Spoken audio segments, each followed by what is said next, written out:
Hey everyone, welcome back to the channel. I got a real exciting video. We're going to be doing a factory tour of Jesel Valvetrain. Let's go ahead and check it out. Hey, how you doing? Hey, my name is morning. Patrick. How are you? Right, how you doing? Right, nice to meet you, sir. Quick brief story about yourself. I started with Jesel in 1994. Spent 22 years in the shop. Basically picked out all the equipment, all the CNC machines, helped out with the fixturing and programming, and I didn't do it myself, but Interesting.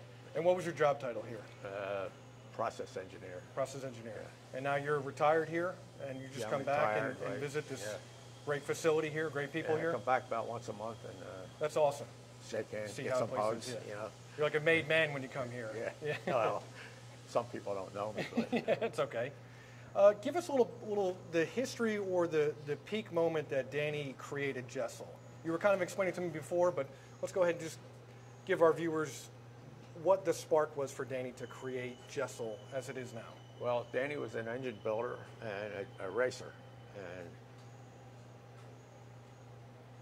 he built two engines. They were a big block and a small block, and after he got them finished, he tested the torque on each one to make sure there was no binds, and he found out that the small block took more pressure to turn than the big block, and he couldn't understand that. He kept thinking about it, and he got an idea because the big block has a longer pivot length on the rocker arm, and that makes it easier to turn. Yeah, the leverage on it. So he figured he was racing a small block, so he wanted to put them big block rockers on his motor, and he went and did that, but it took a lot of work. You had to drill and tap holes and plug them up and move back on a factory GM cast head, of course. Yeah. So he did that, and it worked fine. It worked out. Well, of course, he was faster, and everybody wanted to buy him, and it was so much work that entailed that he tried to figure out a way to do it, and he did using a bar stock on top of the head, and you could bolt that down in the old stud holes and then move the shaft back. That's fascinating. So he basically invented the rocker stand there. Yeah. And then from then on. Yeah. And he was kind of started out real small, like a lot of us have done. We started out real small, and he goes from a... Yeah. That's amazing. I'm not familiar with all that. Right, of course, yeah. But when I started here, we were in the building next door. That was in '94. Wow. And the building was empty. Yeah. And when you start making a good product, it doesn't take long for to fill that space and get machines in there and everything else. So the more people have them, more people see them, and they want to have them. Right, of course. So you're very familiar with the manufacturing processes that have in here, which is perfect. We're going to go ahead now and do a walkthrough tour of the milling, lathe department, some grinding areas. And we're going to get to see really cool stuff and stuff that this man has created that's still being used today. So let's get to it. So how many square feet is this facility? 68,000. 68,000 square feet. Yeah. And I noticed you guys have like a gym and stuff, so the employees kind of really feel showers and everything. Very clean facility. That's one of my pet peeves too, is I don't like chips on the floor. I don't like the dust, the dirt. It drives me nuts. So. Where I came from, it had a concrete floor. You know, with oil dry and all. It was it's like an old mechanic shop. Yeah, it's terrible. I was a Marine, so I was raised to Congratulations. Yeah, oh, thank you, sir. I got married instead. Hey, it's the same thing. All right, so here this is the start of the corridor for the milling department. Ray's going to give us a quick walkthrough. There's some things we cannot film due to proprietary fixturing, but we're going to get a pretty good up-close shots of what machines we have here. Ray's going to fill us in on kind of what they do in a general way. And they got some, I know, horizontals, verticals, so we'll get through and walk through it. Ready, sir? So we'll start out here. Now I know we don't want to get too close to the fixturing, but we'll get pretty close. So these are Doosan or D&N Solutions, D&M 5700s. And these are new, correct? Yes. Did you have any involvement with these, or you've already been? Well, this part. No. Same stuff. Same thing. Yeah. Okay. So new machine, same fixturing technology, stuff like that. Same way. Same way. Okay. Very interesting. And these right now, I see there, we're making, that is the timing cover. So if you don't know, that's the belt drive timing cover there. And my goal is with every job is getting the finished part out of the machine. Right, and that's one and done. That's one thing you can do with up and down. Right. Yeah, it's a lot easier when you kind of have a one and done or two op, and it's pretty much finished. And the pallets help a lot too. You know, obviously you can load. Oh yes, load the palletizing system here. Kind of an APC, yes. These are nice. I wonder if they get purchased with Doosan or just kind of separate. These are the rocker arms. They're what? Rocker arms. Yes, rocker arms. So I believe that Jesel orders it in an extrusion like that. Yeah, yeah. And then it's cut to size, and this is obviously op 1. It'll go through. We make a fair amount of specials out of billet, you know. Yes. And what grade is that, you know? Grade aluminum? 2024. 2024, aerospace kind of aluminum, pretty strong. Yeah. We tried 7075, but they were better material, but they tend to crack under. At Brunel, yeah, right, a little too hard. Fatigue strength. Yeah. Kind of like Mike 6, where it's just kind of, it gets a little too hard. So we got some Haas horizontals here. Yeah. With 2 paired suits. They're making the steel rockers, obviously. Okay, they're doing steel rockers here. Yeah. Interesting. First operations are over here. On the Matsura? Yeah. Now what I've noticed is they have a lot of older equipment here. Obviously there are upfitting and getting better equipment. But some of the stuff it still works. But it's probably as old as I am or older, but it's very interesting. We'll get to some of that stuff over there too. I didn't know equipment was gone. We're making the steel rockers. So this is op 1 here? Oh, wow. That's my background. I had 5, 6 twin spindles. Okay, APC armored. Okay, very interesting. You can increase the speeds all you want on a single spindle, but you get 2 at a time. Yeah. Tool change times quicker. Everything. That's insane. Now, okay, so it's like almost having 2 tool change. I can see 2 tool changers on it. Yeah. And when did you guys get this machine? 99. 99. Wow. 2000. That's amazing. Thanks, Dan. No problem. And these are the horizontals and whatever they're running, or these do the follow-up operation. Follow-up operation. Wow. Does this work here? This work? Okay. Probably does that too. Yeah. Right. No, that's done. Okay, that's done there. It's a help as a locator. We fixture fixturing off of that. Okay. Off of that. Engraving gets done there as well. Yes. Part engraving. That's We'd amazing. like to do that because you can't have anybody put the numbers on wrong. Right. Now these get heat treated, correct? Yes. Okay. And obviously you guys send those out to get heat treated? We can do some here, like if we need it in a hurry. Yes. You know, expedite. Okay. We can do a set for somebody. You got a race team that's down. You got to get something over to them. That's very interesting. Now here, these are all.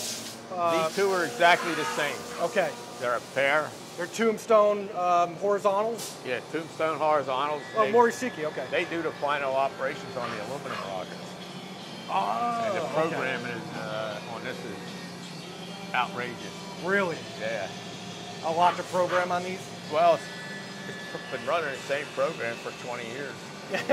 So nobody's ever looked at them in a long time, I'm sure. But my son programmed. So that's amazing. I know a little bit about it. Right. I told him I want to be able to do everything simply because I used to skip plot skip, yes, all that stuff. No, I said, we don't want any of that. Very simple. Yeah. And there are several variations on the rocker arms. You got the small bore and the big bore. Yes. And you got the different ratios, right? Yes. Different pivot lengths. Yes. Different numbers. You might want 4 rockers. You might want 7. Oh wow. It's all in the macro program. Yes. Yeah. The macros. That's what makes it a whole lot easier for the operator and left hand programming. angles, right hand angles. Yes. Yeah, it's just everything mirroring you can think of. Yes. Yeah. So these 2 are the same. They basically run the same amount whenever you're. But what they bring over here is the semi-finished planks. Okay. Right.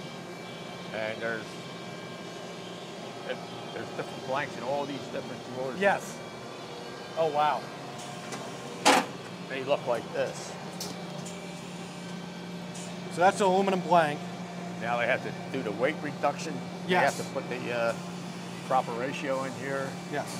Round this off and engrave it. That's amazing. Look at the angle on it too there. Now I'm familiar with that for kind of reducing stress on the rockers, you tumble them. Is that correct? Yes.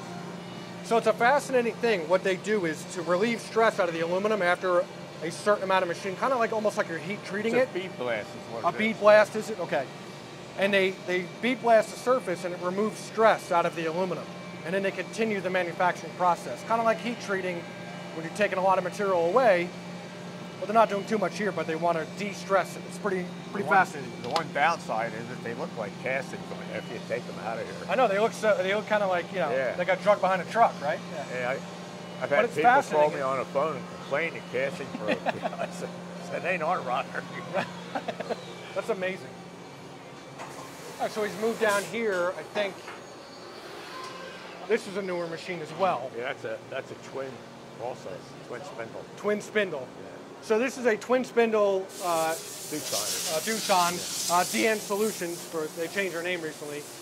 Oh, wow. I can't open that door. It's locked, yeah. So they're doing some finished work on aluminum rockers here as well. Well, they do the first two operations, which include the two operations we looked at before. Okay. Those blanks, after they get done, they'll go over here and yeah, if you can see up in there, this is a dual spindle DMP 500 2SP. That's amazing. You're a job shop, right? Yes. Well, when you have these, if you're real busy, okay, you can make them faster than anybody. Oh yeah, of course. Except for the single more spindles, more money, less time. And if you're slow, you can outquote everybody. You know? That's fascinating here. I like that a minute ago. I'm not too familiar with palletizing systems like that on a vertical.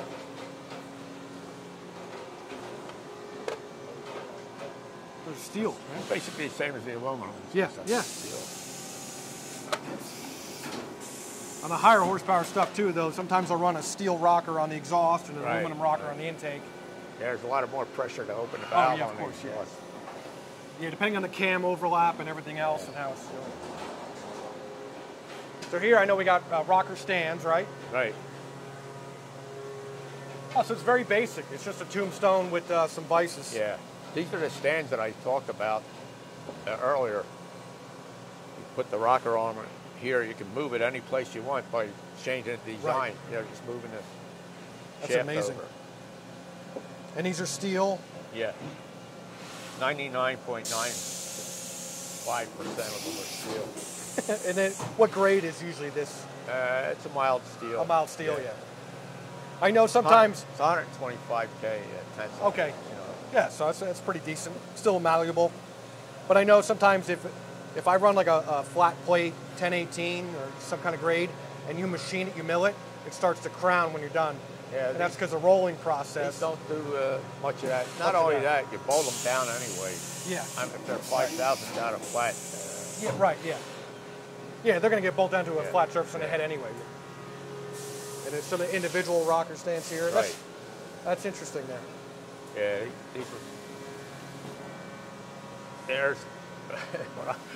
Funny, when I started here, Danny gave me 4 blueprints. And he said, this is what we got to make rocker stands for, you know? So I'm trying to figure out how to make one fixture that'll do everything, you know? Right, yeah. And I couldn't come up with it unless it was horrible, you know? Right. So I decided to use vices. Right. Because they all go on vices. Yeah. So I ordered like 24 vices, $700 a piece. Yeah. And I heard this later on, you know, Danny don't like vices. He's used to the Bridgeport vices. Yes. You know, you crank them and they bend. Yeah. So he's telling one of his friends, which I heard through the grapevine, he said, man, I hired this guy. I'm paying him well and designs fixtures, but he buys vices. Yeah, he's like, take an easy way out, yeah. Well, they're still on there, you know. Of course, yeah. Yeah. I mean, I wouldn't argue with that one bit. Yeah. And Well, it's he not just- just the work holding, it's the process to get to that He point. wasn't aware of those vices, you know. Yeah, you can't use an older, No. you know, Walker Vice or something older where the cast iron just flexes. I mean, it's Yeah, we got about 90 of them in the shop. that's insane. Maybe more now. I have 10. Here's something interesting. Is tool. I've seen that, yes, and it's just to track what employees, right? Well, Or what pods or machines are getting. more to it there than you're thinking about. I think they keep it full, Yeah, just like a candy machine. Yeah. You know, they come in. They don't even have to come in. They know what's in there for the computer. It's all computerized.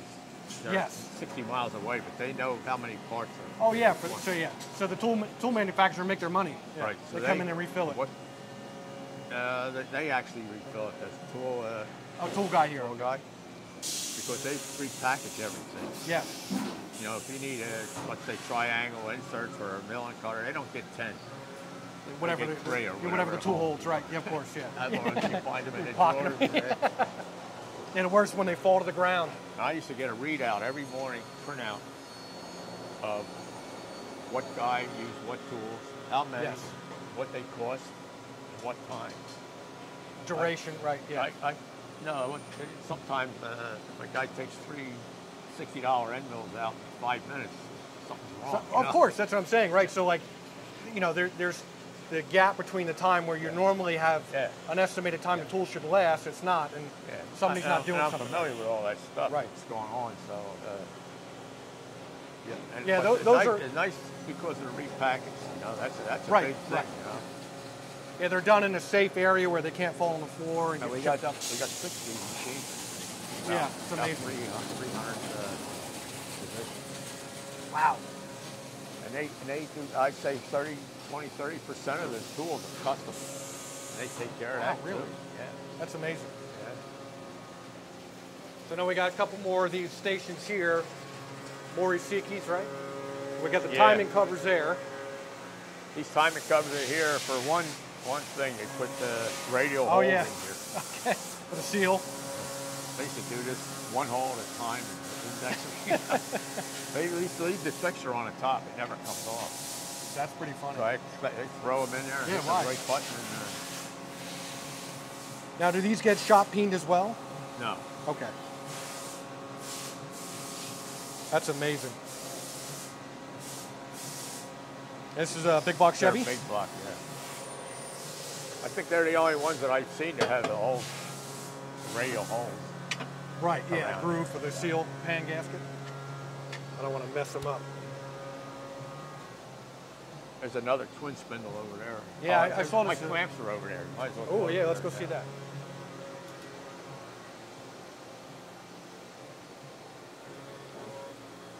This is an older Matsura as well. Yeah, clamps are in there now. Unbelievable. Like a little So rocker you, arm. right, yeah. You tighten the Why back not? screw, tighten the back screw, and it finds itself. Oh, that makes sense. There's nothing under there, you know. So Ray had developed these. How many years ago did you develop these? 99, 25 years ago. So Ray had developed his own fixturing to solve problems like you see here. They need to hold a part that's not easily held. It's very fascinating. And you have, I believe, difficult to describe, you know, unless you're a machinist. right? Exactly. But you have a patent on those as well, Yeah, correct? yeah. That's so fascinating.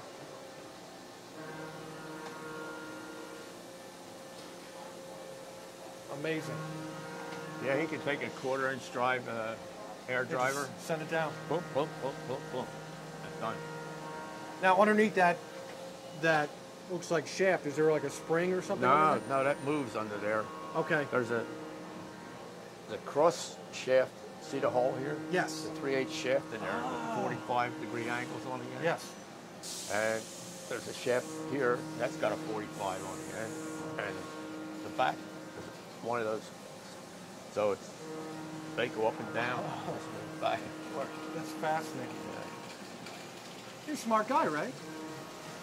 I get around. You get the job done. You want to check out the lathe department? Yeah. I know we have some overrun machines here. Oh, we actually get to see the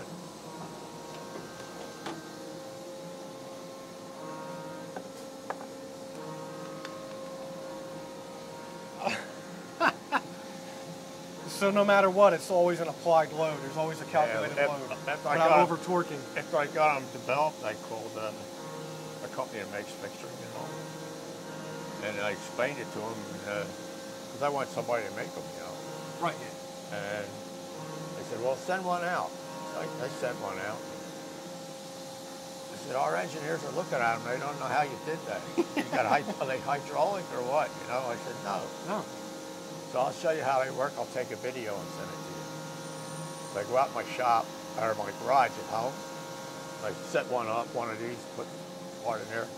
So I put that camera, the old days, the camera was up here. Yeah, VHS. I put it on the ladder. And when that red light was on, man, my tongue was twisted. Yeah. But I did show it to them. Camera shot. But they couldn't even, you know, they couldn't even really figure out the usage for them. They thought they were for like real thin parts. Right. Which they would do that, but right. I had a part at my last job. I had a part that was a casting. It was 30 by 60. Wow. And the table was 30 by 60. Right, right. So, and the tooling points were way inside. Right. So, in order to clamp, I made 20 of these with for special height. Right, right. Just along the rock arm, pivot clamp. What's fascinating though is it only occupies so much space, and Yeah. then they're so versatile. So It's very I interesting. put 20 of them on this. That's amazing. this And what force do you get? Do you have how much force, holding I force? put an indicator on it. See what it would do. Yeah. Yeah. I'm Yeah. sure it's a leverage clamp, right? Yeah, these are drill blanks. They ain't wearing out. No way. That's amazing. And it's funny, when we were making a bunch of these, I get the drill blanks, and it's a lot of work to cut them on angles. Right, right. They were 6 inches long, the drill blanks. So I sent them out to my PTM guy. Right. And I told him, just cut it, you know, the angle's got to be within like 5. Chamfer, yeah, right. No, the angle for the yes, slide, yes. right? He did the whole thing, put flats on it for set screws and everything. They got set screws, yes, flats, I saw. just so they won't come out. Right. He did the whole thing for like $12. Score. You can't argue with that. And it's interesting too, because you get the timing covers in a casting. Much easier for manufacturing. Yeah. The amount of money it costs to be for a billet, there's so much subtractive manufacturing. Yeah, well, the ones we make out of billet are lower volume. Right, of course. Yeah. Probably only 10% of all of them. Okay. And that 10% is probably 10 different ones, you know? Down there we have raw material, cutting, cut stuff up, like that. So, yeah, well, now a lot of exotic stuff down there. Yeah, I've seen in there before. So, now we have our lathe room, kind of Swiss room, if you will. Swiss room's over here. Oh yes, that's right, Swiss room here. So this is our lathe room here. Now, how many machines we have in here? 10. 10 machines. They're all twin spindle. They're all twin spindles. X, Y, Z, and C. And I believe they're twin turrets too, tool turrets, Twin correct? turrets, yeah. This one's got 4 turrets. It has 4 turrets. Yeah. I can see the dual screen on that one there. They make Oh, that's the cam gear? Yeah. Before it gets, which I can't wait to film that, show that. I could do that in here too, but it would cost more than what it costs over Programming and everything else. Well, not the program, it's No. just the time. Okay. And the tools, I mean, hundreds of dollars, thousands of dollars, Yes. you know, for those Amazing. hobs. Yeah, I can't wait to do that. So if you don't know, these are, on the belt drive, this is the cam gear belt drive that they make here. So they run a cog belt on this to the crank. So we're going to show the process of that, actually making the teeth towards the end of this section. But here, you get a good shot of inside of here. Look at that. That is amazing. So currently it's making those cam gears. We used to make them out of tubing. Oh, that makes sense, yeah. 70-75. Yeah. And the only people that could extrude it was Alcoa. Yeah. And we're having it, when we clamp them, you know, the center hole is locator. It's got to be perfect almost. Right, yes. Everybody uses the term perfect a lot, but it's not. Yes. But we found out not too long afterwards that we put solid billet in here. You can clamp it as tight as you want. Yes. Rough it out, and then just open it, lower the pressure. Yes, It's of all course. automatic. Yes. Yeah, reduce the pressure so it's not, when you get down to a point where you have that, you're not, it's not going to sit there. The tough stuff's already done when it gets over there. Typically on a lathe, it's about 200 PSI of hydraulic pressure on general stuff, solid stuff. So it probably just reduces that a little bit. Yeah, it reduces it enough to keep it round. Yeah, of course, yeah. Got a lot of live toolings on that. I see. So the majority of that is there's live tooling. Then we have our standard tooling here. That is fascinating. This machine's 24 years old. Can you believe that? It's amazing. I mean, how much money is right there alone is ridiculous. Yeah. Get a good shot of that.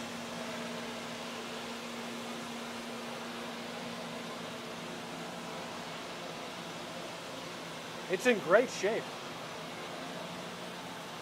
The oldest machine I got here was now like 29 years old, I think. This one came in at the same time as this. Now it's just a two turret. Yes. But there's an insert that goes into the lifter body. Yes. Made out of aluminum, and there's 65 different configurations, but they're all basically the same. They're just different sizes, different shapes, different. The same machine has raw never stock. done anything for 20. Just that. Those parts. That's amazing. Never once. Yeah, why not? Okay. We'll head down here, right? When I can go this way.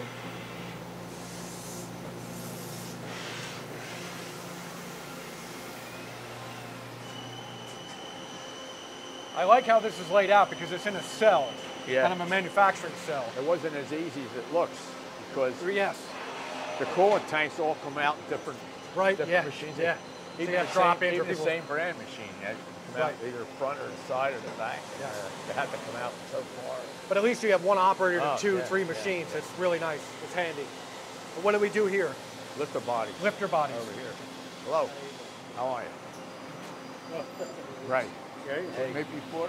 What? Have we met before? No, I just started. I mean, I've been only here for 5 weeks. Oh, they got you on a tough job. And you're making lifter bodies. Look at that. Yeah. Yeah. Awesome. Old machine. Yeah. This is take a look. This is pretty trick too. We need this bore for the axle and the roller.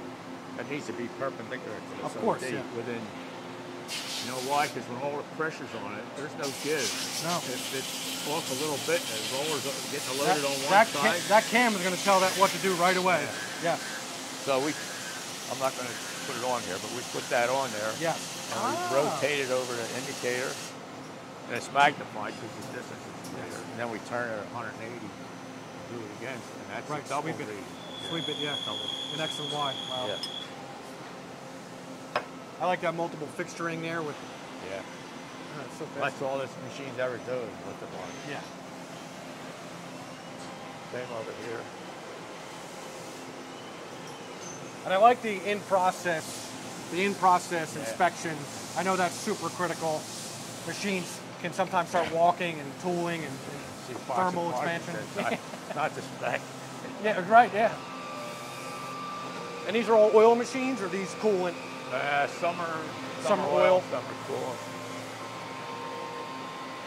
This is a rocker arm shaft, special Oh, wow. rocker arm shaft. There's another one like this. Goes On the other top side. of it. Oh, okay, yeah.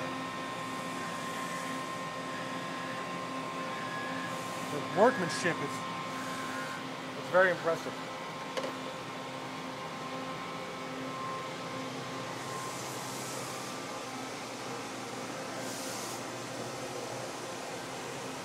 A little polishing, I guess, right? Yeah.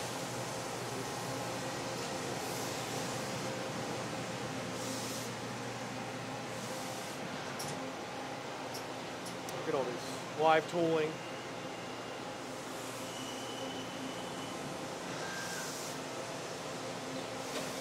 We're making the ball adjustable. Yeah, so this is a rocker arm adjuster. Got a hex in here. A hex, that's done in here, correct? We usually do them over in the citizen. Okay. But Oh, okay, yeah. it's sitting here, so I don't know why else it would be here. Maybe they're testing it. That's amazing. A little oiling groove in there. It's top fuel. I Yeah, think. top fuel. Yeah. Figured.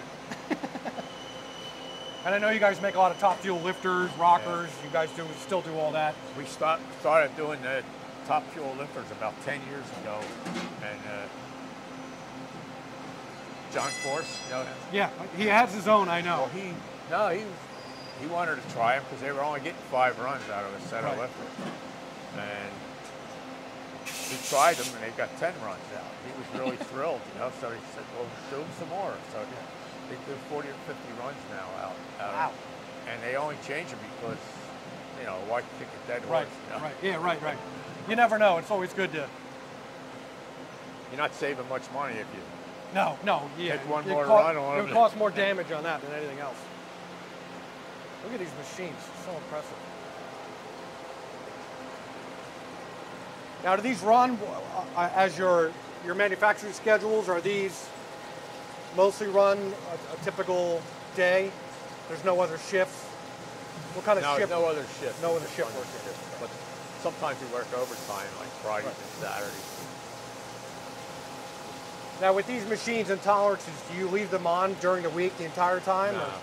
Or, so they could do a warm-up That's cycle? kind of a all wives' tale. Oh, okay. That warm-up cycle is for when, in my opinion, Okay, sure. it's only for machines in a warehouse and it's 45, 50 degrees. Right, yeah, you're very temperature controlled here, so Yeah. that makes sense.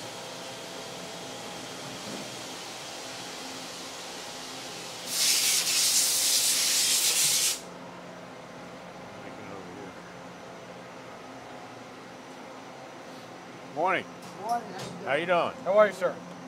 Making the shaft. Yeah, rocker shaft axle, right? Yeah. Now, do these get heat treated as well? Yes. They do. Now, is there any post-heat treat work that gets done to these? Yeah, They they get have grinding. to be centerless ground. Okay. And we'll go over there and see that soon. Then I get a code number in the end. Oh, interesting. So we can look up that code and get All the information you Yeah. need. Don't mess up his system. That's it. One missing. Where is it? Oh, here it is. This is the axle for the Okay, roller, yes, that's the roller lifter. Oh, that's right. The Yeah, radius yeah, on yeah, the end. yeah. These are high-speed steel. Okay, yes. So the majority of the parts for your lifters are made pretty much in this section here. Everything except the needle roller. The needle rollers, okay. Yeah, that's a specialized deal. Yes. And just to tell you how Danny was, Danny and the rest of the guys, we know what the next thing is going to start failing Yes. in any of this stuff. You know, some of it's pretty well tapped out, but lifters, they get worked so hard, you know, Right. that something's going to start giving away because the races are going faster all Yeah, the oh, time. yeah, We're right. turning them higher RPMs, more pressure, whatnot. So we always try to have that item in our back pocket. Right, right. Here's the next best thing. And it's good for us because they won't test them. No. If they're running good, they're not going to Right, put a $50,000 motor under right, yeah. or maybe $100,000. So we wait until they call up and say, some of these needles are looking a little, maybe a little blue, you know? Right. Hey, you got something you want to try? Oh yeah, I'll try anything, you know? That's amazing, yeah. Perfect sales pitch. And those needles that we run in there now, it took us 10 years to find somebody that would make them. Wow. Because of the material. Yeah. Normal And bearing material. concentricity and flatness and surface finish. That's a specialized. They got of course, critical but rating. that's all critical in something like that. And you probably might not know this, but the needles aren't even straight. Right. They're at the smaller end, on each end. So they roll. Right? So they only hit in the middle. Oh wow. It's only a tenth, but right. What we're talking about is the needle bearings on a roller lifter. So you have a lifter. We'll see some of them over there in the grinding department. But needle bearings, all the components that we have that they make here for a roller lifter, whether it's a basic one you get, and Jesel does not make hydraulic lifters. They only make solid lifters. So it's all more race, high performance stuff here. So you want to check out the gear maker? Yeah. Funny story about them too. I got stories about everything. That's why you're our tour guide, sir. I don't know anything about these machines. No, I never. I don't know if I ever saw one before I got here. They didn't have them. Wow. They didn't have anything here. But we went to the PRI show. You know what that is, right? Yes, yeah. And Danny has a friend that's actually the guy ATI balancers. Oh, yes. Yeah. And Danny says, ask, I forget his name now. But anyway, ask so-and-so how we can put these grooves in. So I talked to the guy. Oh, that's a piece of cake, Yeah. He says, in fact, you know what I'll do? Just because it's Danny, I'll buy a machine, used. I'll buy a machine, make sure it's right. I'll make the tooling and give you the dimensions for the cutters. That's pretty reasonable. You want in. So there you go. So right now what they're doing is they're putting the teeth. I'll grab this here. Hi, Joe. Can I grab one? Thank you, sir. It's gotta be all by hand from here. Okay, deburring and yeah. Deburring it all. Everyone's done like that though. By hand. By hand. That's amazing. So here, as we saw when we walked into the lathe room, the quad turret machine, made the round parts here. So now this machine is actually cutting the teeth in here. And I love it because it's such a basic technology, but it's reliable. You know, it's funny, I never knew that the part was rotating constantly. Right, yes. While the cutter's going up and down. It makes like 2 or 3 passes. Yes, as it goes down, yeah, it starts to walk in. I love this. This is so simple. Rebuilt. Okay. Back, I don't know, 10 or 15 years ago. They're still like a diamond, they never wear out. Yeah. These were from the Second World War or something. Yeah, like war era stuff. So if you don't remember, you saw we were taking these blanks here and we're making the cog teeth into them.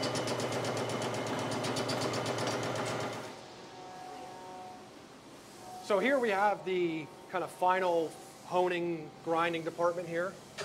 Yeah, it does the axle holes. Yes. And the lifter. Okay. The lifter roller. Do 6 at a time in here. That's amazing. And that hole is the whole process in itself. I'm sure. They're diamond hones on there, and they the reamers, right? Yeah. They're diamond reamers. Diamond reamers. Oh. We had that machine special made. They have 2 of them there. Yeah. That's amazing. Messy, I'm sure. It's very messy. Actually, really clean. It's amazing. We leave 7 thousandths in for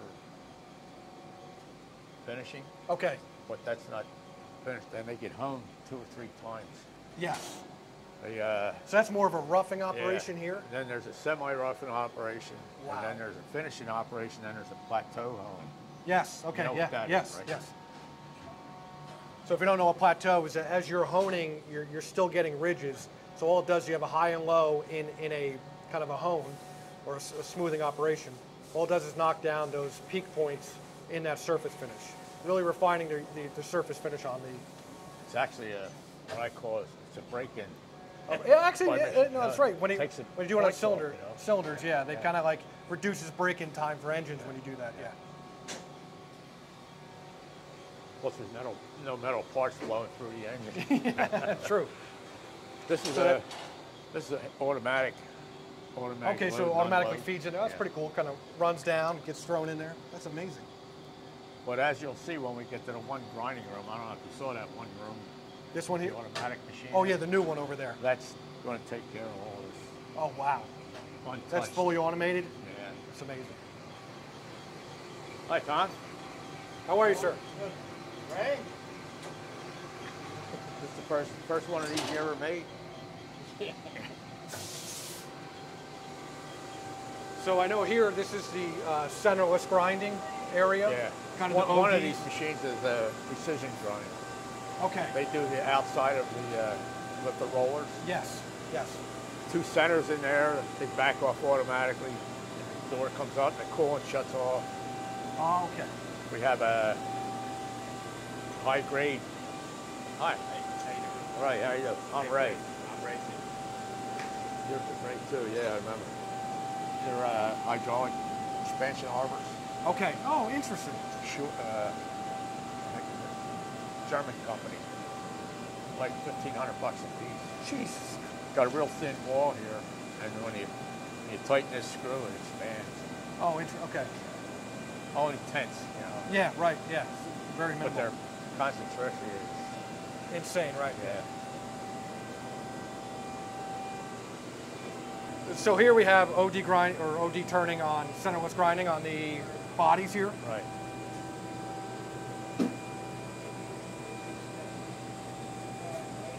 Got a finished one over there? Round but not finished. Yeah, that's okay.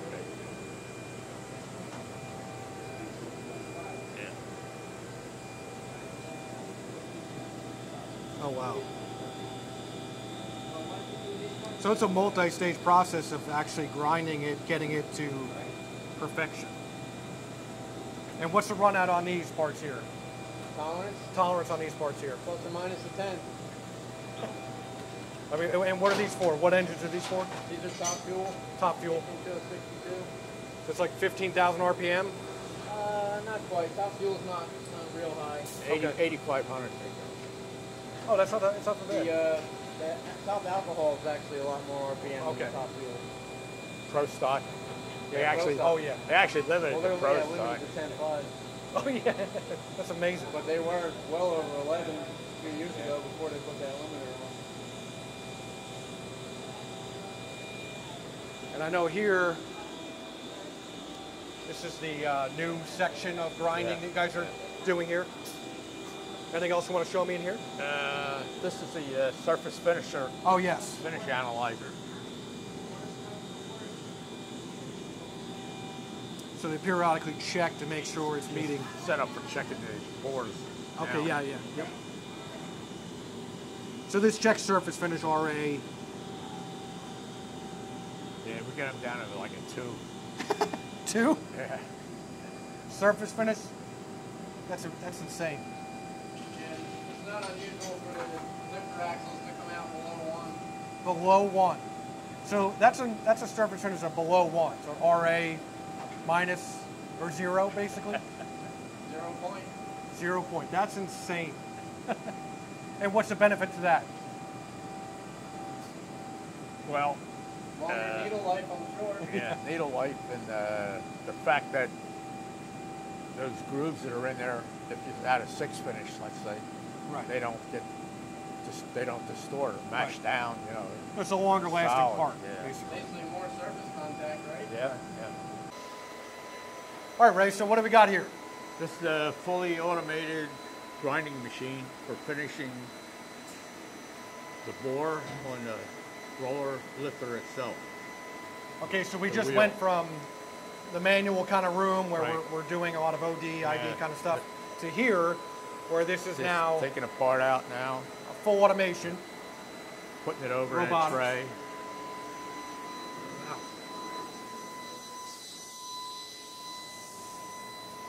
Measures it. Oh, Make sure wow. it's right. Yeah. And it puts in the tray. So these are all the rollers for the lifters? Yeah. Yeah. Now it picks one up. It's got to measure that to make sure it's not a lot of material in there for one reason or another. So we don't have a crash. Right, right. So now it's on standby waiting to... Yeah. Well, yeah, it's still grinding over here.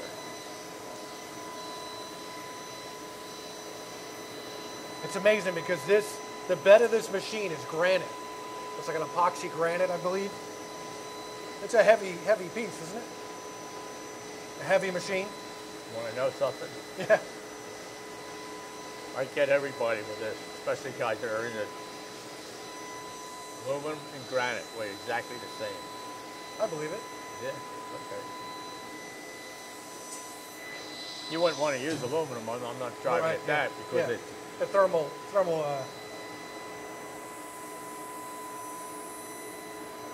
they don't make granite airplanes because it's a little fragile.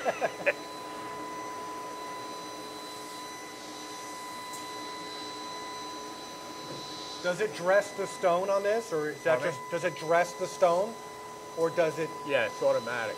Okay, There's a dresser on the OD of the chuck okay, that's pretty all cool. the way around, diamonds Yeah. all the way around.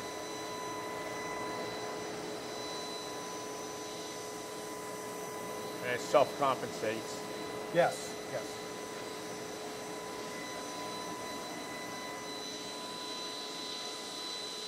$60,000 RPM. 60,000. Yeah. Wow, Made in America. that's good to hear.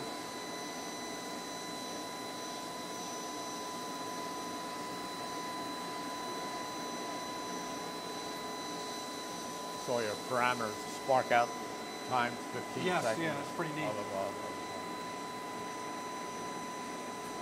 Yeah, grinding is becoming more and more available, or the capability of doing it in smaller and smaller shops.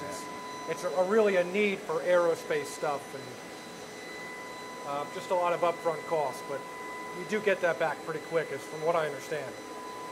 As far as I know, this runs lights out Yes, yeah. at night. Last time I brought somebody through, I brought him over here to show it to him, and the machine was stopped. Here it was one of the wires that goes to the camera. Okay. Flexing all the time, Yes. you know. Yeah. That's all Yeah, because was. we'll come over here, but it takes pictures of the part to verify. Well, it has, when it picks up the unground ones, it has to know where it is in this. Okay, so it locates. Takes a Via picture, a picture. and it picks it up. Yeah. As you can see here, we have the feedback from the camera as it's looking at the roller, verifies it's in the right spot, picks it up. This runs lights out, nighttime, daytime. All right, so we just did a factory tour of Jesel, where they make lifters, rocker arms, and timing covers. I want to thank Ray for giving us a tour. I really appreciate it, sir. You're welcome. This guy has a lot of knowledge here. He's created and innovated a lot of stuff fixturing here with these machines. Great work, great stuff here. It's a great place to be. And again, I want to thank you, and hopefully we'll come back and see you guys again. You're very welcome. Thank you.